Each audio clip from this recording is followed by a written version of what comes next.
Audio release అయింది. తన తప్పు తెలుసుకొని అపాలజీ వీడియో కూడా చేసింది. అయినా కూడా అపాలజీ వీడియో నువ్వు అపాలజీ చేసినట్లేదు, సారీ చెప్తున్నట్లేదు, ఏదో డిమాండింగ్గా మాట్లాడుతున్నట్టుందని చెప్పి ఎన్ని ట్రోల్స్ అంటే, ఏడుచుతున్న వీడియోకి కూడా మీరు ట్రోల్స్ వేసి చెప్పారు. అలాగా అపాలజీ చెప్పిన వీడియోకి కూడా మీరు ట్రోల్ వేసారు. ఇప్పుడు చూడండి తన పరిస్థితి ఎలా ఉందంటే, హాస్పిటలైజ్ అయ్యింది. హాస్పిటల్లో బ్రీతింగ్ అందుకు ఐసీయూలో ఉంది, ఆక్సిజన్ పెట్టారు. అసలు ఇటువంటి ఘోరమైన స్థితి ఎవ్వరికి రాకూడదు. తను చేసిన తప్పే అండి, నేను కాదనట్లేదు, ముమ్మాటికి తప్పే. కానీ తను చేసిన తప్పుకి రియలైజ్ అయ్యి సారీ అడిగింది కదా, యాక్సెప్ట్ చేయొచ్చు కదా. పెద్ద వీడియో చేసే స్థితిలో లేదు తను ఆ రోజు, అయినా కానీ సారీ అడిగి వీడియో చేసింది. కానీ ఈరోజు ఆ వీడియోకి కూడా ట్రోల్స్ వేస్తున్నారు. మీమ్స్ పేజెస్ వాళ్ళు, ట్రోల్స్ పేజెస్ వాళ్ళు, ఎవరైతే ఇన్స్టాగ్రామ్లోని యూట్యూబ్లోని థంబ్నెయిల్స్ పెట్టి మరి చెప్పలేనండి. మొన్నే మా ఇంట్లో మా డాడీ చనిపోయారు. 3 నెలలు కూడా అవ్వలేదు ఆయన చనిపోయి. ఇంక ఈ బాధ తట్టుకునే ఓపిక శక్తి కూడా మాకు లేదు. ఇంకో చావు మా ఇంట్లో జరగొద్దని నేను కోరుకుంటున్నాను. ఆ పిల్లకి ఏమవుతుందో అనిపించింది. పచ్చళ్ళ బిజినెస్ వద్దు, యూట్యూబ్ వద్దు, ఏమొద్దు, అది సేఫ్గా ఉంటే చాలు. ప్లీజ్ మీకు దయచేసి రిక్వెస్ట్ చేస్తున్నాను. ఈ ట్రోల్స్ మీమ్స్ ఏమైనా ఉంటే కొంచెం ఆపండి, మిమ్మల్ని రిక్వెస్ట్ చేసుకొని అడుగుతున్నాను.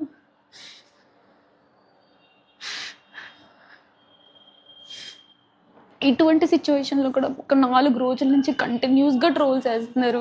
పెట్టిన రోజు మీరు రియాక్ట్ అవ్వలేదని అన్నారు. పెట్టిన రోజు నుంచి ఆ పిల్ల టెన్షన్లో ఉంది, ఏం జరుగుతుంది ఏంటి అని కూడా అర్థం చేసుకోలేని స్థితిలో ఉంది.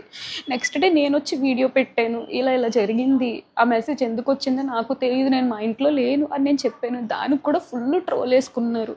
మీరు బయట కనిపిస్తే అది చేస్తాము ఇది చేస్తామని చెప్పి ఇన్ని మాటలు అన్నారు.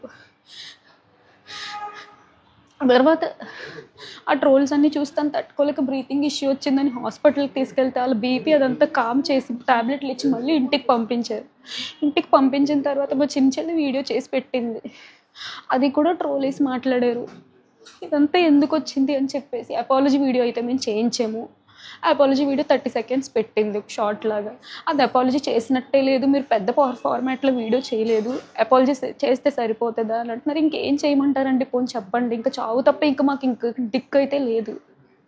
తన సిచ్యువేషన్ ఎలా ఉందంటే ఆల్రెడీ మెంటల్గా చాలా అనుభవించుతుంది. ఊపిరి అందక ఇప్పుడు ఈరోజు బెడ్ మీద ఆక్సిజన్ తీసుకునే పరిస్థితుల్లో ఉంది. ప్లీజ్ అండి దయచేసి ట్రోల్స్ మీమ్స్ ఏవేవైతున్నాయి ఇక నుంచి ఆపేస్తారని నేను కోరుకుంటున్నాను. ఈ పికిల్స్ బిజినెస్ వద్దు, యూట్యూబ్ వద్దు, ఏమొద్దు, మనశ్శాంతి ఉంటే చాలండి. ప్రతి ఒక్కరూ రోజుకి 2 వీడియోలు చెప్పుకొని చేస్తున్నారు. ఇది అసలు పద్ధతి కాదు. ఎవరైతే యూట్యూబ్ ఛానల్స్ వాళ్ళు ఉన్నారో, ఎవరైతే మీమ్స్ పేజెస్ ఉన్నారో వాళ్ళంతా ఫొటోస్ వాడుకొని మరీ చేస్తున్నారు. సంబంధం లేకపోయినా మా ఫొటోస్ కూడా వాడారు. సరే అది నేను చెప్పాను, అది వదిలేసేయండి. ఇప్పుడు ఈరోజు ప్రాణం మీదకి వచ్చిందండి. ఇప్పుడు ఏమన్నా అయితే ఎవరు రెస్పాన్సిబిలిటీ తీసుకుంటారు చెప్పడానికి మా డాడీ కూడా లేరు.